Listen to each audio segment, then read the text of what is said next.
Hi, this is Adam Schultz. I do painting amongst other things, but I specialize in painting. And we're going to do a little tutorial hopefully today. I don't have any video recording skills. I'm just using me and my phone. Um, but we have a unique opportunity project here today. And I'll just go ahead and explain it. So the homeowners just bought this house. This house was built in 2001, I believe. And it was really popular then to do oak trim on everything. Basically, they're gonna modernize this house by removing all the oak trim and doors and putting a painted door, painted trim, going with more of a mission style. Kind of modernize everything a little bit. And so they had this idea: how are we going to do the windows? These are nice 20-year-old Anderson windows in good shape. And they played around with the idea of getting all new pieces or new windows, but realistically, it's going to be cheaper to paint them. The other carpenters here are ordering custom-made casing and base and all that's painted. But to do the jambs here, it would have been a lot of work to pull these out because you would have had to pull all the window trim out. And it would have been a lot of work, so they said, how about we paint them? So I've painted Anderson windows before, so that's what we're going to do. So it kind of starts with taking the screens out. Anderson's good at it. I wish I had those here, but they have all these. There's a plastic cover that goes over this, and then there's a way to open and close the window. There's also a plastic cover that goes inside of here, and then a little plastic piece that goes on this that locks and unlocks the window. And those all come off really easy. So that's the first step. The second step is we're going to open these up a little bit, because anytime you paint a glossy surface, you need to do something to prep it. Paint is just not going to stick to it very well. We're going to be using a product from PPG called Breakthrough.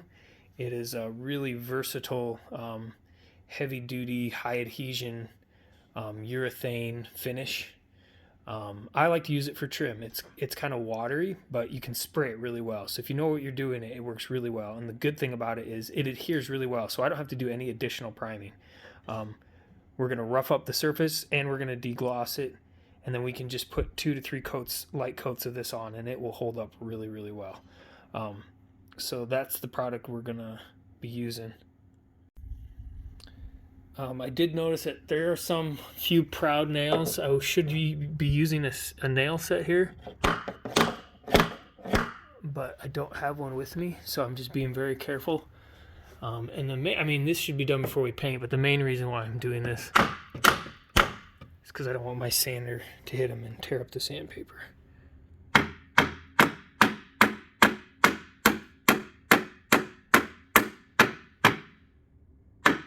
I missed. It's going to be sanded out a little bit anyway, so not a big deal. Yeah, you should use a nail set for that. So yeah, I just have this cheap little detail sander that I bought. You can obviously get some really nice sanders, but even if it gets me through this project, which I'm sure it will, that's all I need. And the detail part is important because I can get into all these nooks and crevices. So that's pretty much what I'm going to be doing.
So yeah, we're not going to be doing anything too serious with the sanding.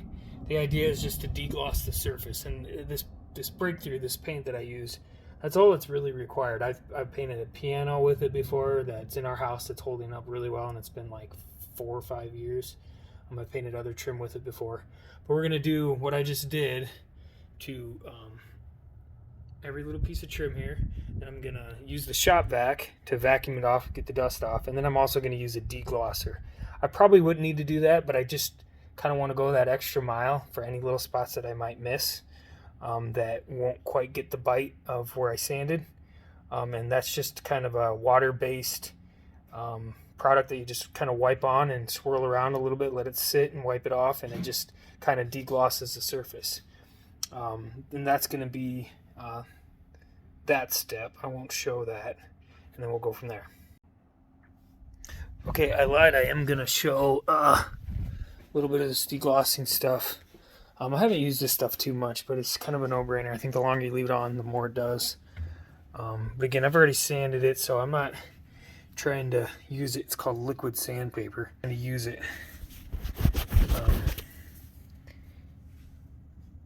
for only sandpaper. I mean, obviously I'm sanding, so this is kind of extra. So you just kind of pour some on. And my camera skills are horrible. And you just kind of rub it in a circular motion and trying to penetrate the wood with it. And I guess I'll have to do some research. I think it's maybe got a natural citrus thing to it, something that can kind of degloss and eat through the I mean, obviously it's got to be some kind of acid or something if it's water based, whether it's a natural acid like citrus or something else like a muriatic or hydrochloric small content or something, I don't know. But I'm just really saturating the wood with it, letting it kind of sit on, and just kind of working it in.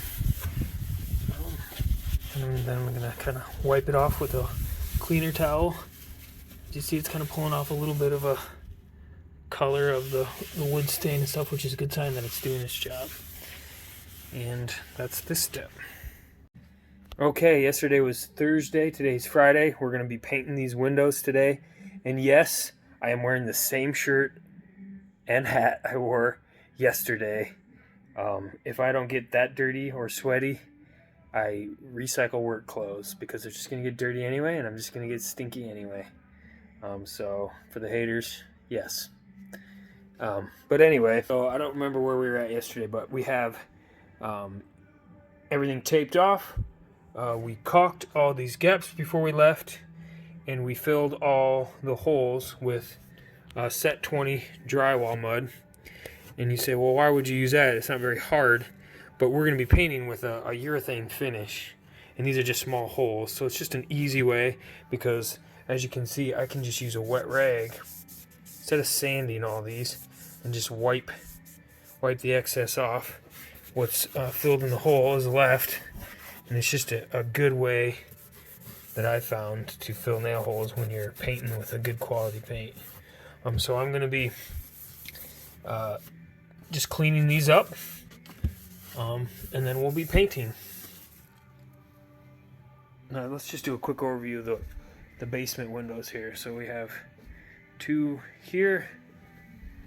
We have 1. Let's go zoom out a little bit. I also taped off the ceiling tile.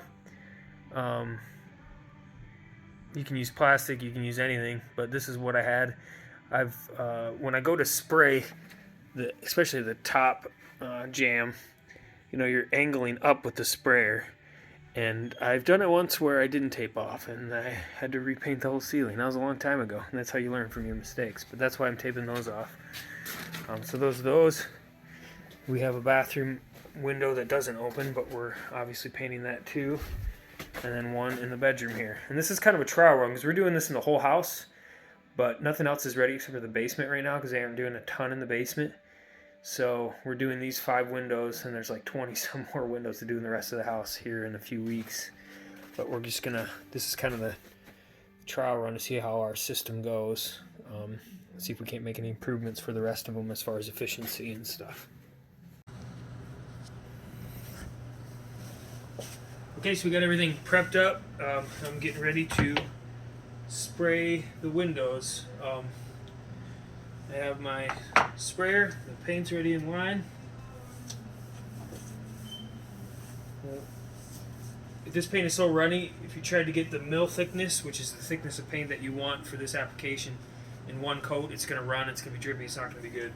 So I'm going to do this in 2 to 3 coats depending. I might have to do a light sanding with like a 220 or a little bit higher grit in between coats just to keep that smooth quality, but we'll give it a shot.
That's just the first coat. Definitely not thick enough yet, but I don't want it to run, and we have some, this is oak, so we had some wood grain, so it'd be tempting to try to spray more at once, but then you're going to run into dripping. So I'm already seeing where some caulk spots needs to be maybe a little recocked again. I decided in a few places not to caulk just because I thought it would look too bad uncaulked, but we'll see. There it is. Okay, here's what the windows look like after one coat. There is some tannin bleeding coming through from the previous finish, from the stain. This stuff's supposed to be able to block that pretty well with the first coat. It's been about 2 hours. First coat's really dry, and it's actually already hard enough to sand. So what I do is, this surface actually is pretty well, but this rougher oak, it's just got a little bit of a roughness to it. So I'm just taking a 220 grit. I'm not even sandpaper. I'm not even really pushing. I'm just really lightly doing this to get any, little piece of dust that maybe flew and sat in the finish before it dried.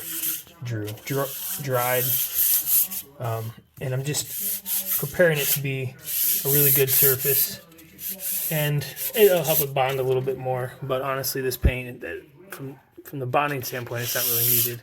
I had already done that. I'm just kind of showing you. But there also was some little nail holes that were revealed that we had missed filling. But like I said, as soon as you painted it, popped. So I filled those with some caulk. Just some quick drying caulk, just those last few, because I want to kind of keep moving here. And when we put the second coat on, which I already did in here, it really pretty much evens out that surface. I think we're going to get in 2. I got some 2 nice, really thick coats. This is thin coats. This is pretty wet yet, because I just sprayed it. Because of the wood grain and the oak, that's just going to show through a little bit. And the homeowner knows that. It's not really anything we can do about that. If we roll it, then you're going to see roller marks. So we're probably going to call this good. We may have to do another coat if the bleeding continued, and we'd probably wait till another day, because sometimes sealing properties of paints are maximized only in longer drying times. But I'm pretty confident that this is going to work pretty well.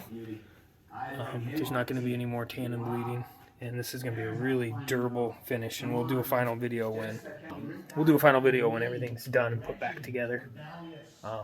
The trim's not going to be put on for a while yet, so we probably won't wait for that. But that's step.